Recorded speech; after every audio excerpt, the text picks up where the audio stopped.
ശബരിമല സ്വർണ്ണക്കൊള്ളയിൽ ദേവസ്വം മുൻ administrative officer Murari Babu കസ്റ്റഡിയിൽ. SIT കസ്റ്റഡിയിലെടുത്തത് രാത്രി പെരുന്നയിലെ വീട്ടിൽ നിന്ന്. ചോദ്യം ചെയ്യൽ തിരുവനന്തപുരത്ത്. ഉണ്ണികൃഷ്ണൻ പോറ്റിയുമായി തെളിവെടുപ്പ് ഉടൻ നടത്തും.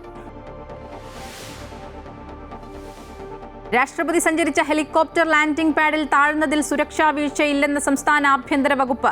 യാത്രയുടെ മേൽനോട്ടം വ്യോമസേനയ്ക്ക്. രാഷ്ട്രപതി ഭവനോ കേന്ദ്ര സർക്കാരോ റിപ്പോർട്ട് തേടിയിട്ടില്ലെന്നും വിശദീകരണം.